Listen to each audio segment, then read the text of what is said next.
बिस्मिल्लाहिर्रहमानिर्रहीम। अस्सलामु अलैकुम नाज़रीन, मैं हूँ फरजाना सिद्दीक और आप देख रहे हैं प्रोग्राम खबर क्या है। नाज़रीन, रोज़ाना सैकड़ों खबरें अखबारों में छपती हैं, सोशल मीडिया और टीवी स्क्रीन्स पर चलती हैं, मगर फिर भी बहुत सी खबरें और अवामी मसाइल नज़रअंदाज कर दिए जाते हैं। हमारे प्रोग्राम का मकसद ही सिर्फ ये है कि हर उस मसले को हाईलाइट किया जाए जिसकी वजह से आवाम को मुश्किलात का सामना है। अवामी मसाइल के हल से पहले उनकी निशानदही भी ज़रूरी है। उन तमाम मसाइल को हम प्रोग्राम खबर क्या है में लाएंगे ज़ेर बहस। हम बनेंगे आपकी आवाज़, खबर के साथ होगी अंदर की हर वो बात जिसे छुपाया जाता है। तो आज हमारे साथ मौजूद होंगे इस्लामाबाद से नुमाइंदा ख़ुसूसी जावेद हुसैन, जबकि इस्लामाबाद से ही फ़हीम अख्तर ने भी हमें ज्वाइन किया है। इसके साथ साथ मुल्तान से होंगे नुमाइंदा 92 न्यूज़ सरफराज अली अंसारी। तो नाज़रीन, प्रोग्राम में सबसे पहले हम बात कर लेते हैं सियासी सूरत हाल की। पीटीआई के इंट्रा पार्टी इलेक्शंस और बल्ले के निशान की बहाली का मामला जो है वो एक बार फिर से बिगड़ गया है।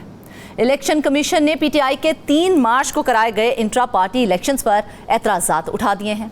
इलेक्शन कमीशन ने पीटीआई की रजिस्ट्रेशन पर भी सवालात उठाए हैं। इस खबर के अंदर असल खबर क्या है, तफसीलात जान लेते हैं फ़हीम अख्तर से। फ़हीम, बताइएगा मामला क्या है और असल खबर क्या है? बहुत शुक्रिया फरजाना। देखें, जो पाकिस्तान तहरीक इंसाफ तो पाकिस्तान की सबसे बड़ी सियासी जमातों में से एक है। इस सियासी जमात को बतौर जो जमात है वो ख़तरात दरपेश हैं और बड़े संगीन किस्म के ख़तरात दरपेश हैं। हमने देखा 2024 के जो इंतखाबात हुए उसमें भी तहरीक इंसाफ से इंट्रा पार्टी इंतखाबात ना कराने की वजह से जो बल्ले का निशान, जो उनका इंतखाबी सिंबल था, वो वापस ले लिया गया। और election commission of Pakistan 2 bar PTI के जो इंट्रा पार्टी इंतखाबात हैं उनको भी कलअदम करार दे चुका है। तो तहरीक इंसाफ ने 3 मार्च 2024 को एक बार फिर इंट्रा पार्टी इंतखाबात कराए और पीटीआई का ये क्लेम था कि उन्होंने सुप्रीम कोर्ट ऑफ पाकिस्तान के फैसले की रोशनी में और इलेक्शन कमीशन ऑफ पाकिस्तान के जो फैसले हैं इनकी रोशनी में अपने इंट्रा पार्टी इंतखाबात कराए हैं। और इनकी जो तफसीलात है वो 4 मार्च 2024 को इलेक्शन कमीशन ऑफ पाकिस्तान में जमा करा दी थी। लेकिन ये जो तफसीलात जमा कराई और उसके तकरीबन 50 से 51 दिन के बाद इलेक्शन कमीशन ऑफ पाकिस्तान ने तहरीक इंसाफ को जो 23 अप्रैल है उसको नोटिस किया और ये कहा कि 30 अप्रैल को जो हमारे एतराज़ात हैं उसके ऊपर जो है वो आप पेश हों और जवाब दें। इसके ऊपर पीटीआई के चेयरमैन बैरिस्टर गौहर खान और जो फेडरल चीफ इलेक्शन कमिश्नर हैं तहरीक इंसाफ के रऊफ़ हसन, वो पेश हुए और पीटीआई को 7 जो सवालात के ऊपर मुश्तमिल जो एतराज़ात हैं वो इलेक्शन कमीशन ऑफ पाकिस्तान ने फराहम कर दिए। और जो तफसीलात हमने हासिल की हैं, 92 न्यूज़ ने हासिल की हैं, इन तफसीलात के मुताबिक तहरीक इंसाफ की इनलिस्टमेंट्स समेत जो उनकी रजिस्ट्रेशन के मामलात हैं उनके ऊपर भी एतराज़ात जो हैं वो उठाए गए हैं। सबसे अहम मामला जो इलेक्शन कमीशन ऑफ पाकिस्तान ने इन एतराज़ात में उठाया है कि तहरीक इंसाफ ने अपने जो इंट्रा पार्टी इंतखाबात हैं वो इलेक्शन एक्ट की जो सेक्शन 208 है उसके तहत नहीं कराए और 5 साल से तहरीक इंसाफ की जो बतौर सियासी जमात इंतज़ामी ढांचा है वो मौजूद नहीं है। और इलेक्शन कमीशन ने ये सवाल किया तहरीक इंसाफ से कि क्या पीटीआई का इस वक्त स्टेटस क्या है, बतौर सियासी जमात क्या है। इसके अलावा उन्होंने कहा कि सेक्शन 202(5) जो है वो ये कहता है कि तमाम सियासी जमातें जो इंट्रा पार्टी इंतखाबात कराने के बाद अपनी जो डॉक्यूमेंट्स हैं वो इलेक्शन कमीशन ऑफ पाकिस्तान को 7 रोज़ के अंदर जमा कराएंगी। क्योंकि 5 साल से पीटीआई ने इंट्रा पार्टी इंतखाबात नहीं कराए, तो इस वक्त उनकी सियासी जमात का क्या स्टेटस है और वो डॉक्यूमेंट्स क्यों नहीं जमा कराए गए। इसके अलावा जो पीटीआई की जो जनरल बॉडी का इजलास होता है 31 जनवरी 2024 को, उसके ऊपर भी इलेक्शन कमीशन ऑफ पाकिस्तान ने अपने इन एतराज़ात में सवाल उठाया और ये कहा है कि जो जनरल बॉडी की मीटिंग है क्या वो इलेक्शन एक्ट की सेक्शन 208(3) के मुताबिक है, क्योंकि सेक्शन 208(3) इलेक्टोरल कॉलेज जो है वो मुकर्रर करती है कोई भी सियासी जमात हो उसकी जनरल बॉडी होगी, फिर वो वोटिंग के अंदर शामिल होगी, क्या वो ये तय किया गया है। इसके ऊपर भी इलेक्शन कमीशन ने उनसे सवाल किया है। और फिर जो सबसे अहम मामला है फरजाना वो ये है कि जो 3 मार्च को इलेक्शन कमीशन ने कहा कि जो 3 मार्च को आपके जो मुबैना इंटर पार्टी इंतखाबात हुए हैं और जो उसकी तफसीलात आपने हमें जमा कराई हैं उसके मुताबिक जो federal chief election commissioner Rauf Hasan साहब को तैनात किया गया है, क्या ये जो जनरल बॉडी है ये अपॉइंट कर सकती है या फिर ये नहीं कर सकती, इसके ऊपर भी सवाल उठाया। और इसके अलावा जो जनरल बॉडी है उसने वो जो फेडरल चीफ इलेक्शन अपॉइंट हुई है उसके साथ ही चीफ ऑर्गेनाइजर अपॉइंट किया गया था उस वक्त, जो कि इस वक्त सेक्रेटरी जनरल हैं पीटीआई के, उनको जो कि अपोजिशन लीडर भी हैं कौमी असम्बली में। तो ये पूछा गया कि जो चीफ ऑर्गेनाइजर है फिर उन्होंने फेडरल चीफ इलेक्शन कमिश्नर को नोटिफाई किया है, क्या ये दोनों चीज़ें कानूनी तौर के ऊपर ठीक हैं या फिर नहीं है। इसके अलावा जो अकबर एस बाबर समेत जो मुख्तलिफ दरख्वास्त गुजार जो कि तहरीक इंसाफ के खिलाफ पहले भी इंट्रा पार्टी इंतखाबात को चैलेंज कर चुके हैं, उनकी जो 5 मुख्तलिफ और मुतफर्रिक किस्म की दरखास्तें आई हैं, वो भी इलेक्शन कमीशन ऑफ पाकिस्तान ने इनके ऊपर क्वेश्चन किया है कि आपके मुताबिक इसके ऊपर आपकी क्या राय है, इस हवाले से आगाह करें। और जो अहम मामला है वो ये है कि क्यों ना election commission of Pakistan section 208(5) के तहत तहरीक इंसाफ को इंट्रा पार्टी इंतखाबात ना कराने के ऊपर जुर्माना आयद करे, कोई और कार्रवाई करे, और इस कार्रवाई के साथ साथ जो इन्वेस्टमेंट वाले मामला हैं वो भी शामिल हो सकते हैं। अच्छा फ़हीम, ये जो सारा मामला आपने अंदर की बात जो हमें बताई है, उसमें इससे कबल देखा जाए तो पीटीआई 2 बार कबल जो है इंट्रा पार्टी इलेक्शन करा चुकी थी, जिसे कलअदम करार दिया गया। 3 मार्च को ये जो दोबारा से इंट्रा पार्टी इंतखाबात कराए गए, उसके ऊपर 1.5 माह तक कोई एतराज़ नहीं आया, जबकि इलेक्शन कमीशन बाउंड होती है 14 रोज़ में जो है वो सर्टिफिकेट जारी करने के लिए। वो सर्टिफिकेट तो जारी नहीं किया गया था, लेकिन 1.5 माह का अरसा गुजारने के बाद तब ये एतराज़ात सामने क्यों नहीं आए? देखिए, पीटीआई और इलेक्शन कमीशन के दरमियान जो महाजर आई है, इसकी पूरी तारीख मौजूद है। 2022 में पीटीआई ने इंटर पार्टी इंतखाबात करवाए, खैबर पख्तूनख्वा हाउस में बानी चेयरमैन जो है उसमें चेयरमैन इलेक्ट हो गए थे। फिर इलेक्शन कमीशन ने इनके ऊपर एतराज़ात लगाना शुरू कर दिए कि आपकी जो नेशनल काउंसिल है वो नहीं है, आपकी जो जो जनरल बॉडी है उसका नहीं हुआ। फिर आपने आइन के अंदर तरमीम कर दी। इस तरह के एतराज़ात लगाकर तहरीक इंसाफ को टेक्निकल ग्राउंड्स के ऊपर फिर इलेक्शन कमीशन ऑफ पाकिस्तान ने वो पीटीआई के इंटर पार्टी इलेक्शन का कदम करार दे दिए। गैप बीच में दिया गया, उसके हवाले से क्या मौक़िफ़ सामने आया है फ़हीम? तो फिर जो मतलब ये कि 2023 में भी यही रिजेक्ट कर दिया गया। तो फिर पीटीआई ने जो 3 मार्च को कराया, तो उसके तकरीबन 1.5 से पौने 2 माह के बाद जो है वो इलेक्शन कमीशन ऑफ पाकिस्तान ने जो है वो पीटीआई की इंटर पार्टी इलेक्शन के ऊपर एतराज़ किया। वो भी तहरीक इंसाफ के जो चेयरमैन है बैरिस्टर गौहर खान, वो इलेक्शन कमीशन ऑफ पाकिस्तान में पेश हुए। 2 दफ़ा वो गए और फिर एक तहरीरी तौर के ऊपर दरख्वास्त दी कि हमें बताया जाए कि क्या कानूनी तौर के ऊपर हमारे जो इंटर पार्टी इलेक्शन हैं वो ठीक हुए हैं या फिर नहीं हुए, ये इसके ऊपर हमें वजाहत दी जाए। तो फिर कमीशन ने 23 अप्रैल को नोटिस किया।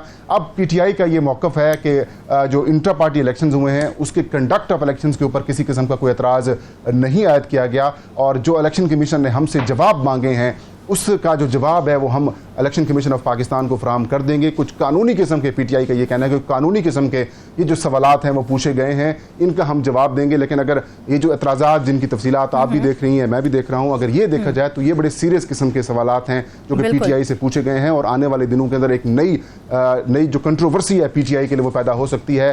तो ये बात कि पीटीआई के इंतखाबी निशान की बहाली फौरी होने वाली है नहीं होने वाली, ये अभी मामला थोड़ा सा मजीद तो ताख़ीर का शिकार होगा। अच्छा फ़हीम, इलेक्शन कमीशन जिस तरह से कह रहा है कि सेक्शन 208 के तहत जो है वो कार्रवाई करेंगे हम, तो क्या इस हवाले से इलेक्शन कमीशन 208 के तहत कोई कार्रवाई कर सकता है? देखें, इलेक्शन कमीशन ऑफ पाकिस्तान के पास जो पावर्स हैं वो ये हैं कि अगर इंटर पार्टी इंतखाबात अगर कोई सियासी जमात नहीं कराती तो फिर उनके खिलाफ तो कार्रवाई हो सकती है। लेकिन यहाँ पर मामला थोड़ा सा अलग है। पीटीआई ने इंटर पार्टी इंतखाबात कराए, 3 दफ़ा इंटर पार्टी इंतखाबात कराए, टेक्निकल ग्राउंड्स के ऊपर इलेक्शन कमीशन ने उनको एक्सेप्ट नहीं किया। अब जो कानून है वो इलेक्शन एक्ट है वो बड़ा वाज़ेह है। वो ये कहता है कि इलेक्शन कमीशन ऑफ पाकिस्तान के पास अगर कोई डॉक्यूमेंट जमा होते हैं इंटर पार्टी इंतखाबात के, तो फिर वो सियासी जमात के साथ कम्युनिकेट करेगा और जो अपने एतराज़ात हैं वो तहरीरी तौर पर इलेक्शन कमीशन सियासी जमात को फराहम करेगा और जो खामियाँ हैं उसको दूर करेगा। लेकिन यहाँ पर हुआ ये है कि 1.5 महीने बाद एक तो नोटिस किया गया, और नोटिस के बाद जो एतराज़ात दिए गए वो पब्लिक हियरिंग में हुए, जिसकी सरबराही चीफ इलेक्शन कमिश्नर और बाकी 4 मेंबरान ने की। तो यहाँ पर कहानी थोड़ी सी अलग है। अब मामला आपके इल्म में ही है कि किस तरीके से तहरीक इंसाफ और इलेक्शन कमीशन ऑफ पाकिस्तान के दरमियान इश्यूज़ चल रही हैं। ये इश्यूज़ की ही कंटिन्यूटी है जो कि आने वाले दिनों के अंदर मजीद पीटीआई के लिए जो है मुश्किलात पैदा कर सकती है। फिल वक्त तहरीक इंसाफ ये कहती है कि जो एतराज़ात आए हुए हैं हम उनको दूर करेंगे और तमाम तर जो डॉक्यूमेंट्स और जो सवालात मांगे गए हैं वो भी देंगे। लेकिन क्योंकि पीटीआई से रिएक्शन मांगा गया है, 5 वो दरखास्तें जो अकबर एस बाबर और दीगर की हैं, उनके अंदर तो वाज़े तौर पर जो दरखास्त गुजार है उन्होंने कहा है कि ये गैर कानूनी इलेक्शंस हुए हैं। पीटीआई ने आइन, अपना जो पार्टी का आइन है उसके मुताबिक इलेक्शंस नहीं करवाए, लिहाजा इनके इलेक्शन कलअदम करार दिया जाए। तो ये मामला बढ़ता हुआ दिखाई दे रहा है। इसका तो मतलब है कि जो बल्ले का निशान मिलने का मामला है वो मज़ीद डिले में भी चला गया है। अब पहले एतराज़ात जो हैं उनका जवाब आएगा, और दूसरा जो है पीटीआई की रजिस्ट्रेशन पर भी सवालात उठाए गए हैं, वो मामलात हल होंगे, उसके बाद ही कोई डिसीजन जो है वो सामने आएगा। जी बिल्कुल, ये मामला जो है वो मज़ीद बढ़ता हुआ भी दिखाई दे रहा है। और इंटरेस्टिंग बात यह है फरजाना के इसी दौरान 4 से 5 ऐसी सियासी जमातें हैं जिनके इंट्रा पार्टी इंतखाबात हुए, लेकिन उनको इलेक्शन कमीशन ऑफ पाकिस्तान ने मिनवन तस्लीम किया और उनके जो सर्टिफिकेट्स हैं वो जारी कर दिए। लेकिन तहरीक इंसाफ के मामले के अंदर थोड़े से मामला जो हैं वो अलग हो जाती हैं और यहाँ पर वो नीटी ग्रिटी भी देखी जाती है कि नेशनल कौंसिल नहीं है, जनरल बॉडी नहीं है। फिर जो इंटर पार्टी इलेक्शंस हुए हैं उसके अंदर जो फेडरल चीफ इलेक्शन कमिश्नर जिन्होंने इलेक्शंस कराए रऊफ हसन ने, उनकी अपॉइंटमेंट के ऊपर भी क्वेश्चन किया गया। फिर जो चीफ ऑर्गेनाइजर थे उमर अयूब जिनको अपॉइंट किया गया था, बाद में वो सेक्रेटरी जनरल बने, उनकी अपॉइंटमेंट के ऊपर भी सवालात किए गए हैं। मतलब ये कि अगर चीफ ऑर्गेनाइजर अपॉइंट किया गया है तो फिर क्या वो इख्तियार रखता है कि फेडरल चीफ इलेक्शन कमिश्नर को अपॉइंट कर सके। मतलब इस तरह के जो टेक्निकल किस्म के सवालात हैं उसमें उलझाया जा रहा है तहरीक इंसाफ को। और जो कई साल से यानी कि तीसरी दफ़ा जो इंट्रा पार्टी इंतखाबात पीटीआई ने कराए हैं वो एक बार फिर क्वेश्चनेबल हो चुके हैं। तो क्या पीटीआई एक बार फिर से इन तमाम मामलात के हल होने के बाद इंट्रा पार्टी इंतखाबात की तरफ ही जाएगी? इस हवाले से तहरीक इंसाफ की कोर कमेटी की मीटिंग हुई थी चंद रोज़ पहले, तो उसके अंदर इस बात का जो एलामिया जारी किया गया था वो ये कहा गया था ये हमारे आखिरी इंट्रा पार्टी इलेक्शंस हैं, अब हम इंट्रा पार्टी इलेक्शन मज़ीद नहीं कराएंगे, अब इन्हीं को हम एक्सेप्ट करेंगे।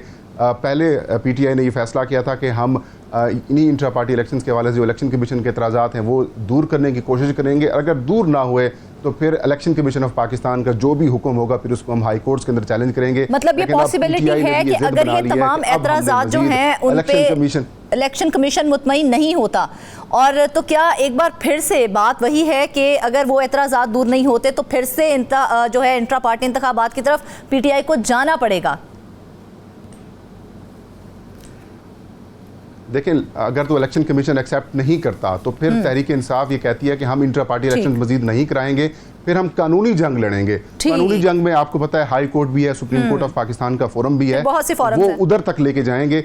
लेकिन फिलहाल इलेक्शन कमीशन ऑफ पाकिस्तान और तहरीक इंसाफ के दरमियान जो महाजराई है वो बढ़ती जा रही है और पीटीआई ये डिसाइड कर चुकी है कि हम किसी तौर के ऊपर जो है वो पीछे नहीं हटेंगे और इंटर पार्टी इलेक्शंस इन्हीं को एक्सेप्ट करवाएंगे। दूसरी जानब इलेक्शन कमीशन ऑफ पाकिस्तान जो है वो एतराज़ात के ऊपर जो एतराज़ात कर रहा है। अब इस केस की समाअत जो गैर मुअय्यना मुद्दत तक गई है, जब दोबारा इस केस की समाअत होगी तो इसमें जो पीटीआई जवाब जमा कराएगी, जो कि फिल वक्त पीटीआई की तरफ से अभी इंटर पार्टी इलेक्शंस के ऊपर जो इलेक्शन कमीशन के एतराज़ात हैं उसके ऊपर जवाब जमा नहीं कराया गया। जब जवाब जमा कराएंगे तो फिर देखेंगे कि मामला इलेक्शन कमीशन की तरफ से क्या जवाब आता है। ठीक है, पीटीआई की फिलहाल कोशिश यही है तमाम एतराज़ात लगाए गए हैं, इन एतराज़ात को दूर किया जाए। नाज़रीन, मजीद भी खबरें आपके सामने लेके आएंगे लेकिन एक ब्रेक के बाद।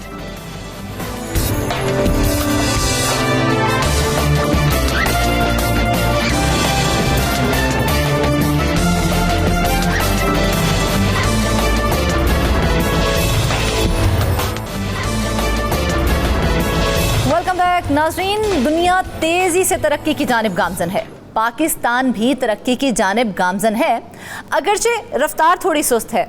दुनिया ने डिजिटल और आर्टिफिशियल इंटेलिजेंस में भी कमाल महारत हासिल कर ली है, लेकिन पाकिस्तान में आवाम अब भी मसाइल का शिकार है।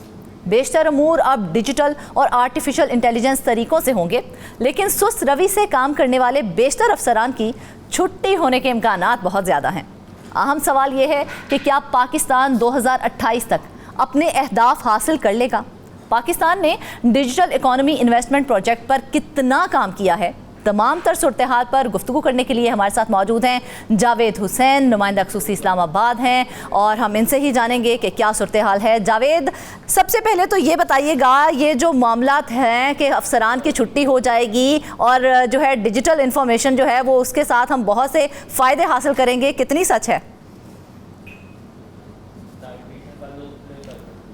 जी देखें, आज की जो खबर है वो हम आईटी सेक्टर से इसे लेकर आए हैं और इसमें हम आपको बताते चलें कि जो एक प्रोजेक्ट है जो कि जिसका नाम deep digital economy enhancement project है, ये वर्ल्ड बैंक की जानिब से इसकी फ़ंडिंग की जा रही है। इस मंसूबे का आगाज़ बाकायदा तौर पर हो गया है और वजारत आईटी जो है इस पर काम अभी शुरू कर रही है।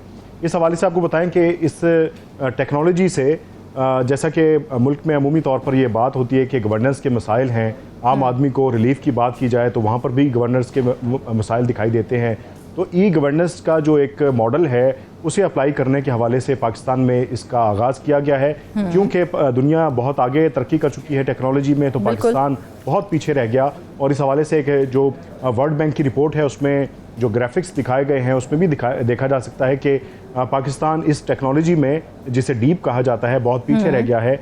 अब उस पर फोकस किया जा रहा है। इसका मकसद ये है कि जो आम आदमी तक पहुंचने वाली गवर्नेंस के जो फ़वाइद हैं वो शफाफियत के साथ वहां तक पहुंच सकें, और जो इकॉनमी के मामलात हैं जिसमें जो ट्रांजिशंस होती हैं, माली ट्रांजिशंस, उनकी शफाफियत को भी मद्देनज़र रखा जा सके और उसे भी ट्रांसपेरेंट बनाया जा सके। तो इस हवाले से ये मंसूबा है जिसमें आम तौर पर जो रेड टेप का शिकार हो जाती हैं फाइलें, या फिर वो इक़दाम जो कि आम आदमी से रिलीफ से मुतालिक होते हैं वो डिले का शिकार हो जाते हैं, सुस्त रवी का शिकार हो जाते हैं, और उसके पीछे जो गवर्नेंस के मसाइल हैं वो कारफरमा होते हैं, जिसमें अमूमी तौर पर जो फाइलें एक दफ्तर से दूसरे दफ्तर तक जाने के लिए, उसे चलाने के लिए उसको पहिए लगाने की बात की जाती है। तो ये तमाम तो रुकावटें इस सिस्टम से ख़त्म हो जाएंगी।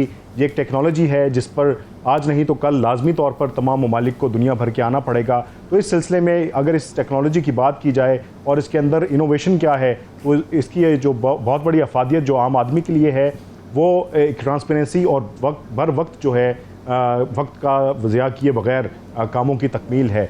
तो इस हवाले से अगर इसको देखा जाए, इसमें मज़ीद बात की जाए तो इसमें बर्थ सर्टिफिकेट से लेकर के गाड़ी की रजिस्ट्रेशन है, या जो ज़मीनों का लेन देन है, या जो ज़मीनों की मुंतकिली का अमल होता है, और उसी के साथ साथ जो बैंक अकाउंट्स खोले जाते हैं, उन तमाम तर प्रोसेस को जो है वो ट्रांसपेरेंट बनाना, और फिर एक डेटाबेस जो कि कायम होगा इसके ज़रिए उस डेटाबेस का जो इस्तेमाल है वो मुनासिब अंदाज में किया जा सकेगा, जिस पर हुकूमती जो पॉलिसीज़ हैं वो बर वक्त और कितने सेक्टर्स होंगे जिन सेक्टर में इस टेक्नोलॉजी से जो है वो फ़ायदा हासिल किया जा सकता है?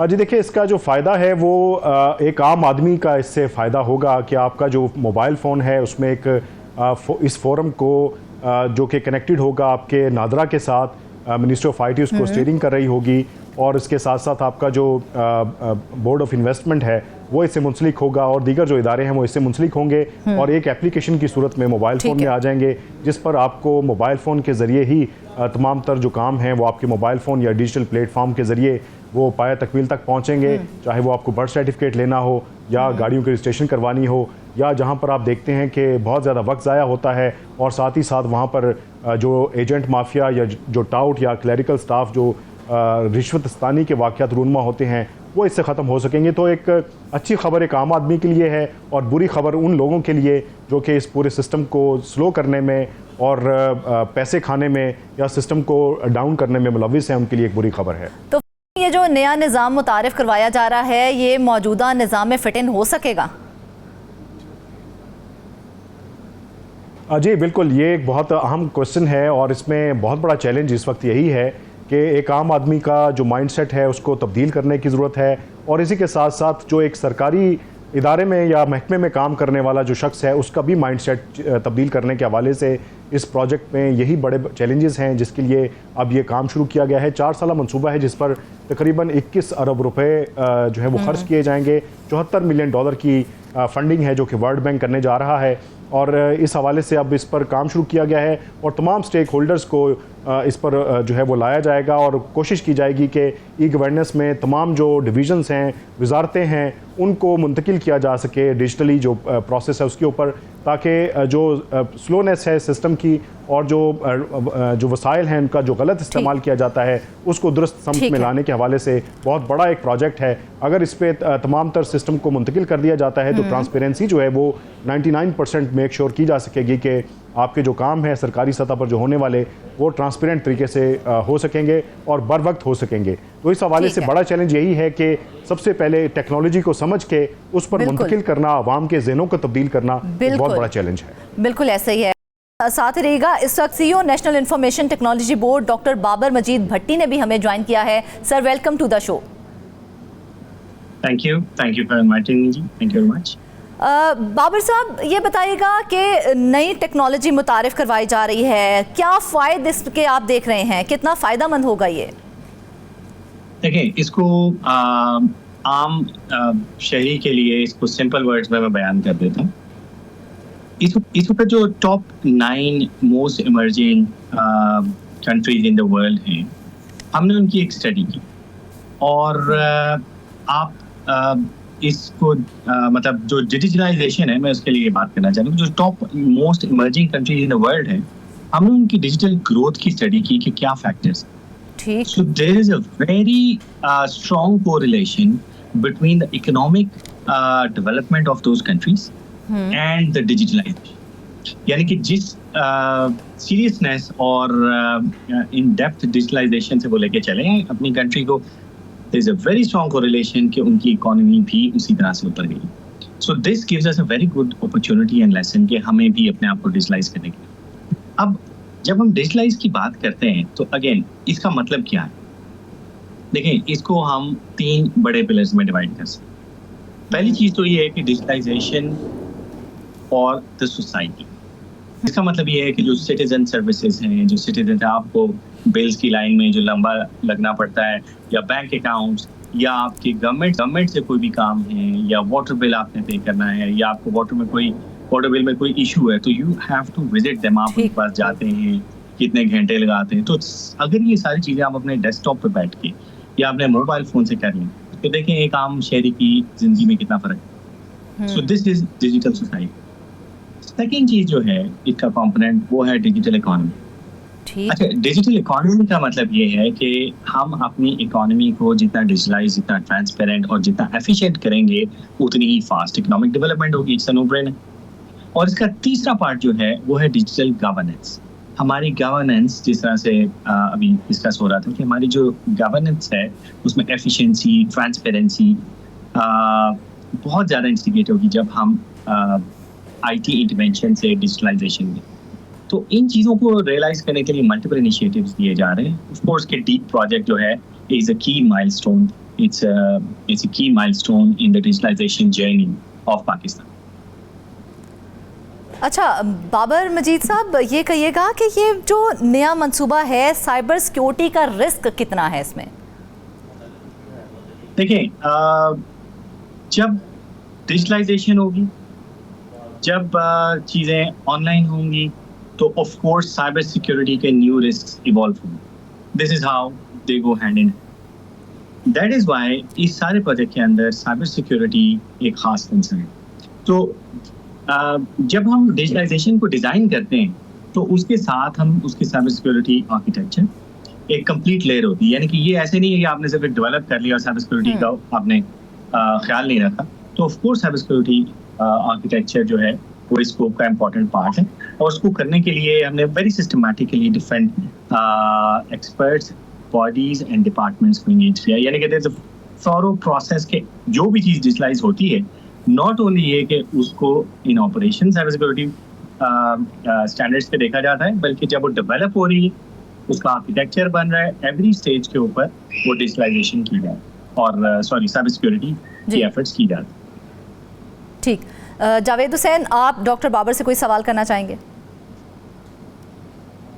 जी। अच्छा डॉक्टर साहब, जैसा कि डीप के बारे में हम बात कर रहे हैं, तो जैसा कि फरजाना ने भी सवाल किया था कि माइंडसेट तब्दील करने की ज़रूरत है। पहले तो डिजिटलाइजेशन से मुतालिक लोगों को शऊर देना पड़ेगा, उसके बाद फिर इस प्रोग्राम की तरफ आना पड़ेगा। तो ये एक बहुत बड़ा चैलेंज है। इस पर आपकी क्या राय है कि इसे कैसे अबूर किया जाएगा, इस चैलेंज को? अच्छा, ये आपने बिल्कुल सही कहा। देखें, जब टेक्नोलॉजी को इम्प्लीमेंट करना होता है तो एक चीज़ याद रखें कि सबसे आसान पार्ट टेक्नोलॉजी को इम्प्लीमेंट करना, जो बाकी के 2 कंपोनेंट्स हैं वो बड़ा चैलेंज होता है। सबसे बड़ा जो मैं अभी एक्सप्लेन करता हूँ, सबसे बड़ा चैलेंज जो होता है वो होता है पीपल, चेंज मैनेजमेंट, ट्रांसफॉर्मेशन। जब भी आप ट्रांसफॉर्मेशन करते हैं तो ये एक बेसिक ह्यूमन नेचर है कि humans don't welcome change easily until unless they are convinced। और ये challenge internal and external both है गवर्नमेंट, यानी कि within the government as well. हम ये फील करते हैं, हम ये ऑब्जर्व करते हैं कि चैलेंज लोगों को साथ लेके चलना, चैलेंज लोगों की कैपेबिलिटी को डेवलप करना। लेकिन जब आप यही सर्विसेज डिजिटलाइज भी करते हैं तो एक बहुत बड़ा चैलेंज ये भी है कि क्या लोग इसको एक्सेप्ट करते हैं, यानी कि क्या लोग इतने कैपेबिलिटी हम लोगों में डेवलप कर सकेंगे कि वो उस एप्लीकेशन को यूज़ कर सके। क्योंकि देखने में ये आया है कि अब बहुत सी जगहों पर मैंने देखा है कि इवन सिर्फ ये बात पाकिस्तान की नहीं है, मैंने अपनी ज़िंदगी का कुछ हिस्सा, काफ़ी हिस्सा वेस्ट में गुजारा, तो मैंने देखा कि वेस्ट में भी जो ओल्ड पेरेंट्स हैं उनके, they want to go and stand in the queue. वो कहते हैं वी सोशलाइज, हम मिलते हैं लोगों से, हमें वो तरीका अच्छा लगता है। तो ये चैलेंजेस ऑफ कोर्स हैं। अच्छा, ये है फर्स्ट जो मैंने बताया। पहली चीज टेक्नोलॉजी की इम्प्लीमेंटेशन थी, सेकंड चैलेंज पीपल होता है, एंड थर्ड जो चैलेंज होता है अगेन वो होता है कि आप सिर्फ एग्जिस्टिंग चीज़ों को डिजिटलाइज नहीं कर देते, it's a complete new design. तो अगर हम गवर्नमेंट की डिजिटलाइजेशन की बात कर रहे हैं तो this also means a complete new design of business processes, which actually again is a big challenge because of the people resistance. तो ये इसको सॉर्ट आउट करने के लिए प्रॉपर चेंज मैनेजमेंट और ट्रांसफॉर्मेशन स्ट्रैटेजीज हैं जिसको हमने अगेन इस इनिशिएटिव के अंदर बिल्ड किया। जी डॉक्टर साहब, आप अच्छा डॉक्टर साहब, एक सवाल और आपसे करना चाहूँगा कि यहाँ तो एक आम आदमी की बात की जा रही है ना कि आम आवाम के लिए एक बड़ा चैलेंज ये होगा कि उनको समझना है पहले। दूसरी जानिब जो सिस्टम में मौजूद जो सरकारी एक माइंडसेट है, जिस तरह के महकमों में जाया जाए तो वहाँ पर स्लो डाउन करने का या काम ना करने की एक रवायत सी नज़र आती है, तो वो एक बड़ा चैलेंज वो सिस्टम के अंदर भी मौजूद है। तो उसे ओवरकम करने के लिए, क्योंकि ये टेक्नोलॉजी तो उनके लिए एक खौफ का बायस है कि उनकी जो इनकम के दूसरे ज़राए हैं वो ख़त्म हो जाएंगे इस टेक्नोलॉजी से, तो ये कितना बड़ा चैलेंज है जो सिस्टम के अंदर मौजूद है? देखिए, जैसे मैंने अर्ज किया ना कि ये इंटरनल और एक्सटर्नल, इंटरनल से मेरी मुराद गवर्नमेंट का इंटरनल था, तो यस ये चैलेंज एग्जिस्ट करता है।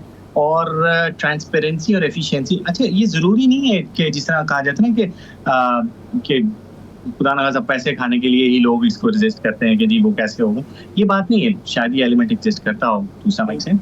बड़ा चैलेंज जो एग्जिस्ट करता है वो human nature to resist the change. देखिए, एक शख्स जिसने अपनी ज़िंदगी के लिए 30 साल 35 साल वो मैनुअल फाइल्स के ऊपर गुजारे हैं, उनके लिए एक नई टेक्नोलॉजी को लर्न करना और एक्सेप्ट करना, जबकि यंग पीपल उनसे जल्दी उसको अडॉप्ट कर जाते हैं, this has been observed to be a big barrier. अच्छा, इसको एड्रेस कैसे करना?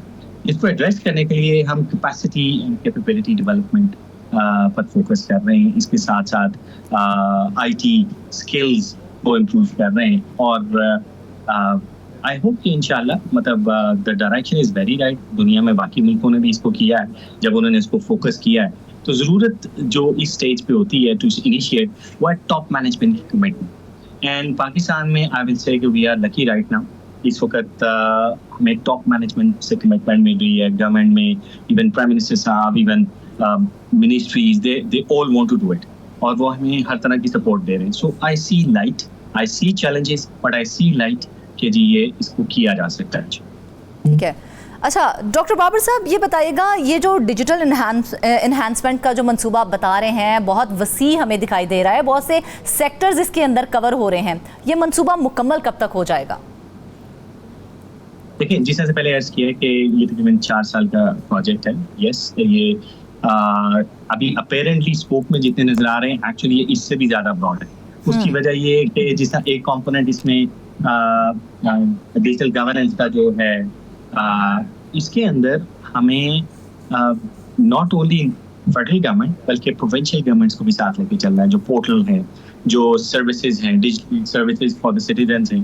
बिकॉज फॉर एग्जांपल आप गाड़ी लेते हैं पंजाब में और आप उसको सेल करते हैं सिंध, राइट? तो अब आपके 2 प्रोविंसेस इन्वॉल्व हो गए। तो अगर इसको हमें ऑटोमेट करना है तो इट एक्चुअली मीन्स कि provinces are on board as well, उनके बिजनेस प्रोसेसेस भी ऑटोमेटेड हैं, इंटीग्रेटेड हैं और डेटा शेयर हो रहा है। ये मैंने हर कीवर्ड जो यूज़ किया है इसके पीछे अलग-अलग प्रोजेक्ट स्ट्रीम्स हैं, बिकॉज के अदरवाइज इसके बगैर ये होगा नहीं। तो इसलिए it is far more outreaching than others.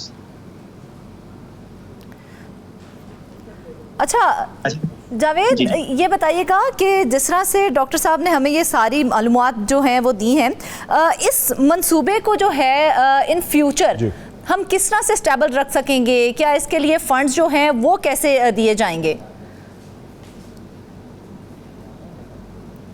जी देखिए, इस हवाले से जो मिनिस्ट्री ऑफ आईटी है वो इस पूरे प्रोजेक्ट की एक स्टीयरिंग के तौर पर, एक अथॉरिटी के तौर पर काम कर रही है और इसके नीचे जो फिर बोर्ड ऑफ इन्वेस्टमेंट है और साथ ही साथ नादरा है उसका डेटाबेस इस्तेमाल किया जाएगा। और फिर साथ में जो स्पोर्टिव डिपार्टमेंट्स हैं बहुत सारे, जिसमें नेशनल आईटी बोर्ड भी शामिल है और दीगर इदारे हैं, वो इसके साथ मिल के काम करेंगे। और साथ में जैसे डॉक्टर साहब ने अभी आखिर में बात की, जो सूबों के हवाले से तो जो 18वीं तरमीम के तहत बहुत सारी जो डिवॉल्व हुई पावर्स सूबों को, तो उस हवाले से आपको बताएं कि इस मंसूबे को एक्निक की तरफ से भी अप्रूव किया गया है और सूबों को ऑन बोर्ड लिया जा रहा है इस मंसूबे में। तो इसकी मॉनिटरिंग के लिए एक प्रोजेक्ट मैनेजमेंट यूनिट्स जो है उनका क़याम अमल में लाया जाएगा, जो पूरे मंसूबे की मॉनिटरिंग करेंगे, और साथ ही साथ फिर उन यूनिट्स के ऊपर प्रोजेक्ट स्टीयरिंग कमेटी एक बनाई जाएगी, जिसमें सूबाई जो IT बोर्ड्स हैं उनके हुकाम भी, नेशनल लेवल पे जो लोग हैं और मिनिस्ट्री ऑफ IT के और दीगर इदारों के जो लोग हैं वो इसमें शामिल किए जाएंगे, जो पूरे प्रोजेक्ट की स्टीयरिंग करेंगे।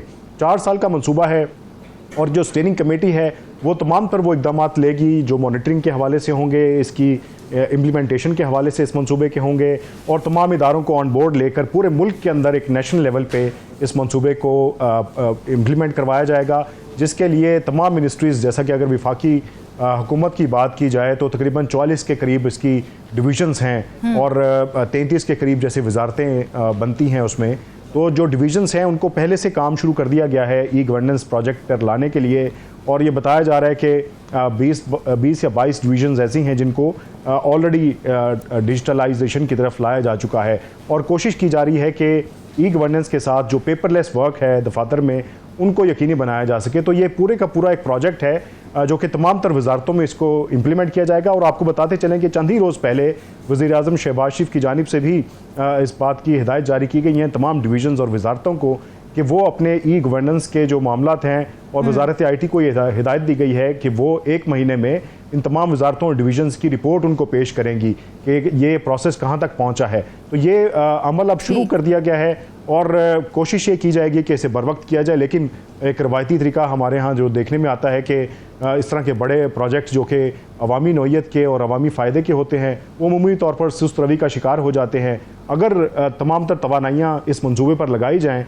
और इसको डिजिटल इकॉनमी इन्हेंसमेंट के इस मंसूबे को इम्प्लीमेंट कर दिया जाए तो बहुत सारे जो आपके माशी मसाइल या डिजिटल जो ट्रांजेक्शन्स होती हैं इंटरनेशनली और कौमी सतह पर या बैनुल-अक़वामी सतह पर, उसमें भी शफाफियत आएगी, और जो एतराज़ात उठाए जाते हैं जो फंडिंग के हवाले से, बहुत से मामला जो है वो शफाफ भी हो जाएंगे, और अगर देखा जाए तो करप्शन का भी खात्मा हमें दिखाई देता, इसमें देख सकते हैं हम कि किस तरह से करप्शन का खात्मा भी होगा।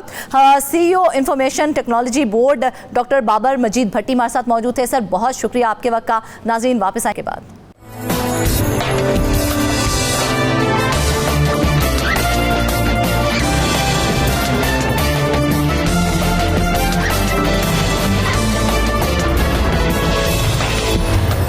वेलकम बैक नाज़रीन। प्रोग्राम के आखिर में बात करेंगे जनूबी पंजाब की, जहां अस्पतालों में दिल के मरीजों के लिए सहूलियात का बड़ा फुकदान है। दिल के अमराज का वाहिद अस्पताल भी मसाइल का गढ़ बना हुआ है, जिसकी वजह से दिल के मरीजों को इलाज के लिए लाहौर समेत दूसरे शहरों में जाना पड़ता है।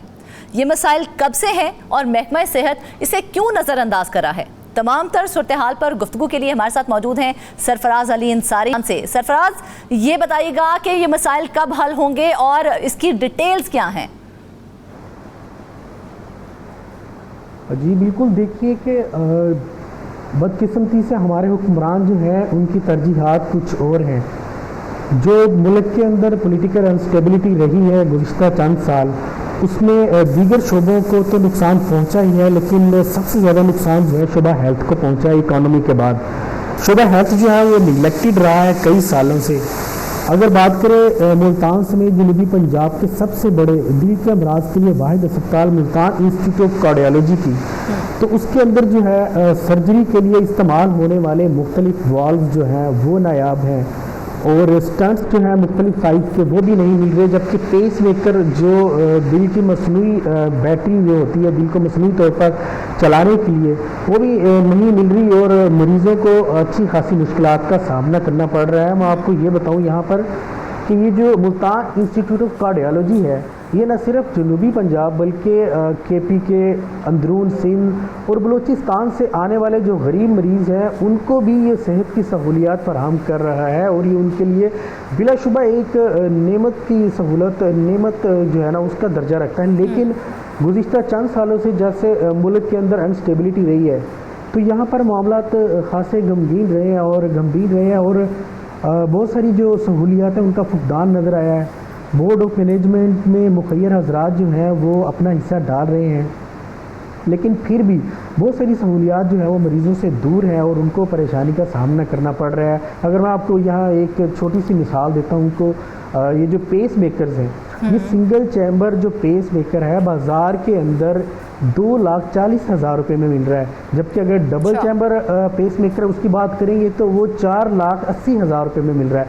अब एक बंदा आप सपोज करें कि कोई दिहाड़ीदार है या कोई गरीब बंदा इलाज के लिए आ जाता है और उसकी बेचारे की दिल की बैटरी दिल काम नहीं कर रहा और उसको मसनूई मतलब बैटरी लगानी पड़ जाएगी या पेस मेकर उसको देना पड़ जाएगा, तो हॉस्पिटल में मौजूद नहीं है, तो वो बेचारा 2 लाख 3 लाख या 4 लाख कहाँ से निकालेगा। इस वजह से जो है ये अच्छी खासी गंभीर सूरत हाल है हॉस्पिटल्स की। तो मेरा ख्याल है कि पंजाब हुकूमत को चाहिए कि दीगर शोबों की तरह ये जो हेल्थ का शोबा इस पर भी खुसूसी तवज्जो दे। बिल्कुल सरफराज, हमने अपने गुज़िश्ता प्रोग्राम में भी इस इशू को हाईलाइट किया था ताकि जो हुकामे बाला हैं वो इस तरफ मुतवज्जे हों। गुज़िश्ता प्रोग्राम में भी इस पेस मेकर के हवाले से हमने जिक्र किया था और ये नापैद होता दिखाई दे रहा है, हालांकि इसकी बहुत ज़रूरत है दिल के मरीज़ों के लिए। सरफराज, दिल के मरीज़ों के लिए ये जो ज़रूरी इक्विपमेंट्स हैं, कब से किल्लत चल रही है अस्पतालों में इनकी? अच्छा, ये किल्लत जो है ये गुज़िश्ता कई माह से चल रही है और जब इस हवाले से MS हैं इधर कार्डियोलॉजी के डॉक्टर इकबाल साहब, उनसे मेरी बात भी हुई है। तो उन्होंने कहा कि जो पेस मेकर्स हैं उनके लिए हमने सेक्रेटरी हेल्थ साहब को लिख दिया है और मुतअद्दिद मरतबा लिखा है और उनका यही कहना है कि चंद रोज़ में जो है ये आपको फराहम कर दिए जाएंगे। जब मैंने स्टंट्स के हवाले से उनसे बात की, जो मुख्तलिफ साइज़ के स्टंट्स भी नहीं मिल रहे और एंजियोप्लास्टी कई मरीज़ों की जो है वो कई माह रुकी रहती है, तो उन्होंने इस पर बताया कि स्टंट्स हमारे पास अवेलेबल हैं। कुछ स्टंट्स होते हैं जो एबनॉर्मल साइज़ के होते हैं, तो वो इधर कार्डियोलॉजी में मौजूद नहीं है, वो भी हम अरेंज कर लेते हैं। कोई शाज़ो नाज़री इस तरह के मरीज आते हैं, जबकि वाल्व जो है जो बाईपास सर्जरी के लिए इस्तेमाल होते हैं उनकी शॉर्टेज है। उन्होंने बताया कि मुख्तलिफ साइज़ हैं उनकी भी शॉर्टेज है। तो ये कई माह से चल रही है। अस्पताल की इंतज़ामिया जो अपनी कई कोशिशों में मसरूफ़ रहती है, लेकिन बदकिस्मती से हमारे हुक्मरानों की शायद ये तरजीहात नहीं है, शोबा हेल्थ जो है उसकी तरफ उनकी तरजीहात नहीं है। और वो देखें, अगर आप फॉर एग्जांपल के तौर देख लें कि मरियम नवाज साहिबा ने अब ऑन व्हीकल जो है हॉस्पिटल स्टार्ट किए, लेकिन जो पहले से हॉस्पिटल चल रहे हैं, रन कर रही है, उनको चाहिए था कि उनको वो अच्छे तरीके से ऑन कर लेती और उनको वो तमाम इक्विपमेंट्स और तमाम फैसिलिटीज़ जो है वो प्रोवाइड करती जिनसे मरीज़ों को सहूलियात मैसर आती, लेकिन उनकी तरजीहात कुछ और हैं। तो सरफराज, अस्पताल इंतज़ामिया की जानिब से इन मसाइल के हल के लिए क्या इक़दाम किए जा रहे हैं, क्या कह रही है अस्पताल इंतज़ामिया? जी बिल्कुल, अस्पताल इंतज़ामिया जब मेडिकल सुपरिटेंडेंट से मेरी बात हुई है तो उन्होंने यही बताया कि सेक्रेटरी हेल्थ से जब भी हमारी मीटिंग होती है हम उनको लिख कर देते हैं कि पेस मेकर जो है वो यहाँ पर नायाब है। उन्होंने मुझे बताया कि एक मॉडल फार्मेसी हॉस्पिटल्स के अंदर चल रही है, वहाँ पर मुखैर हजरात की तरफ से जो है पेस मेकर्स रखे हुए हैं, मसनूई दिल की बैटरियाँ जो हैं, तो उसमें कुछ मरीज़ों को सब्सिडी मिल जाती है, या फिर कोई ऐसे मरीज़ जो बेचारे जमा पूंजी लुटाकर अपने प्यारों को बचाना चाहते हैं तो वो वहाँ से ख़रीद सकते हैं। मतलब कि सिंगल चैम्बर जो पेस मेकर है वो 2,40,000 में वहाँ से मिल रहा है, और इसी तरह जो डबल चैम्बर का है पेस मेकर वो 4,80,000 रुपये में मिल रहा है। लेकिन फर्जाना बात यह है कि हर मरीज़ जो है वो यहाँ पर ना तो उसकी कैपेसिटी है और ना ही वो बिल्कुल सरफराज, यही बात मैं आपसे करने लगी थी कि हर मरीज़ इसको अफोर्ड नहीं कर सकता, तो अस्पताल की जानिब से क्या उसका कोई साथ दिया जाता है उन्हें, या फिर चार्जेस अप्लाई किए जाते हैं? उसमें फिर ये होता है कि जैसे इंतज़ामिया ने लिखा होता है और वो उम्मीद पे बैठी होती है कि मतलब पंजाब हुकूमत उनको कोई फंड्स फराहम करेगी या किसी बाहर की कंपनी से उनको इक्विपमेंट्स जो हैं वो प्रोवाइड करेगी, तो वो इसी तरह वो मरीज़ को फिर आगे 2 माह 4 माह 6 माह इवन के 2 साल का भी सर्जरी के लिए टाइम दिया जाता है। हमारे पास इस तरह की स्लिप्स भी आती हैं जिस पर तो क्या मरीज़ के पास 2 साल का वक्त होता है सरफराज? बिल्कुल नहीं होता, और बहुत सारे मरीज़ जो है बेचारे इसी जो है ना दौरान वो अल्लाह के पास पहुंच जाते हैं, खालिक हकीकी से जा मिलते हैं, और बाईपास सर्जरी ना होने से उनकी, और मतलब उनके ऑपरेशन ना होने से, सर्जरी होने से बहुत सारे मरीज़ जो हैं वो ज़िंदगी की बाजी हार जाते हैं। इसलिए हुकूमत को चाहिए कि वो खुसूसी तवज्जो दें और अपनी तरजीहात को इस पर सबसे पहले रखें। जो तरक्की याफ्ता ममालिक हैं उन पर तो हेल्थ और एजुकेशन पर खुसूसी तवज्जो दी जाती है, लेकिन बदकिस्मती से हमारे पाकिस्तान जैसे तरक्की पज़ीर ममालिक जो हैं वहाँ पर ऐसे शोबों पर कम तवज्जो दी जाती है और उन पर जो है दूसरी तरजीहात होती हैं, उनको वो नेगलेक्ट। अच्छा सरफराज, गालिबन इस हवाले से जो है वो सेक्रेटरी हेल्थ को भी एक ख़त लिखा गया था, तो क्या वहाँ से कोई इस हवाले से जवाब आया है? जी बिल्कुल, MS से जो मेरी बात हुई थी तो उन्होंने यही बताया था कि सेक्रेटरी हेल्थ साहब ने कहा कि चंद ही जो है दिनों के अंदर आपको पेस मेकर्स फराहम कर दिए जाएंगे, लेकिन मेरी बात भी उनसे ये गाहे बगाहे होती रहती है। ये 15 दिन पहले भी यही मौक़िफ़ था सेक्रेटरी हेल्थ साहब का और अभी भी मतलब सेम सिचुएशन है, उसमें कोई तब्दीली वाक़ई नहीं हुई। तो ये मरीज़ों के लिए अलार्मिंग है और ऐसे मरीज़ जो बेचारे एमरजेंसी में आ जाते हैं उनके लिए ख़ासा दुश्वारी का सामना करना पड़ता है उनको, और उनके लिए जो सहूलियत फराहम करना अस्पताल इंतज़ामिया के बस में नहीं होता और वो फिर जो है ऊपर देखते हैं। फिर ऐसे मरीज़ जो है वो जिनके पास कुछ होती है जमा पूंजी लटाने के लिए वो बेचारे मजबूर हो जाते हैं और वो अपने प्यारों से जाहिर है कोई नहीं चाहता कि उनके प्यारा जो है। कितना वक्त होता है मैक्सिमम, जिस तरह से ताख़ीर की जा रही है, जिस तरह से आपने बताया कि साल की ताख़ीर की जा रही है, साल तो बहुत लंबा अरसा है किसी दिल के मरीज़ के लिए, तो कितना वक्त होता है उस मरीज़ के पास और उसकी ज़िंदगी को कितना ख़तरा लाहिक होता है इस डिले की वजह से? पता नहीं, ये डिपेंड करता है कि मरीज़ की सिचुएशंस क्या है। बाज़ मरीज़ों का जो मर्ज़ होता है वो खासा क्रिटिकल होता है, बाज़ जो है वो गुजारा कर जाते हैं और 1 साल गुजार कर भी सर्जरियाँ हमने देखा है कि 1 साल 1.5 साल गुजारने के बाद भी सर्जरियाँ हो रही होती हैं और वो बच भी जाते हैं। बाज़ होते हैं वो उनका वो 6 माह भी नहीं गुजरते या 2 माह भी नहीं गुजरते। फिर उनके लिए इधर एक बोर्ड ऑफ मैनेजमेंट भी बना हुआ है मुल्तान कार्डियोलॉजी, जिसके अंदर इंडस्ट्रियलिस्ट हैं और दूसरे मुखय्यर हजरात शामिल हैं जिनकी उनका अप्रोच उन तक अप्रोच हो जाती है तो वो भी उनको पेस मेकर या स्टंट्स जो है वो फराहम कर देते हैं। दीगर मरीज़ जो हैं वो बेचारे जिनकी अप्रोच नहीं हो पाती तो उनके लिए फिर मुश्किलात होती है और उनको गुजारा करना मुश्किल हो जाता है। ये वाली सिचुएशन है। मेरा ख्याल है कि तमाम पंजाब के जो कार्डियोलॉजी के हॉस्पिटल्स हैं इस तरह की ही सिचुएशन सेम है, क्योंकि ये बाज़ मखसूस कंपनी होती है ये जो स्टंट्स जो है वो प्रोवाइड करती हैं इंस्टीट्यूट ऑफ कार्डियोलॉजीज़ के अंदर। तो जब वो कंपनी पीछे से नहीं करती या फिर डॉलर्स की फ्लक्चुएशन है वो भी इसमें एक बड़ा अहम किरदार अदा करती रही है। माजी के अंदर हमने देखा है वो स्टंट्स के जो है वो रेट्स हाईली ऊपर चले जाते हैं तो फिर वो मतलब जो ऑर्डर्स होते हैं हॉस्पिटल्स की तरफ से वो अच्छे खासा उसमें डिफरेंस आ जाता है। कंपनियां जो है वो ऑर्डर्स उबे करने की पोजीशन में नहीं रहती और हॉस्पिटल इंतज़ामिया ज़्यादा पे करने की पोजीशन में नहीं रहती। इस तरह एक डेडलॉक आ जाता है जिसका नुकसान सिर्फ गरीब मरीज़ को होता है। अच्छा सरफराज, इतनी अलार्मिंग सिचुएशन बन चुकी है ये कि हमने गुज़िश्ता प्रोग्राम में भी इसको हाईलाइट इसीलिए किया था, तो अगर इस अलार्मिंग सिचुएशन के अंदर यही सूरत हाल रही तो गवर्नमेंट का स्टैंड कहाँ है? क्या गवर्नमेंट उन मरीजों की मदद के लिए कुछ कर रही है?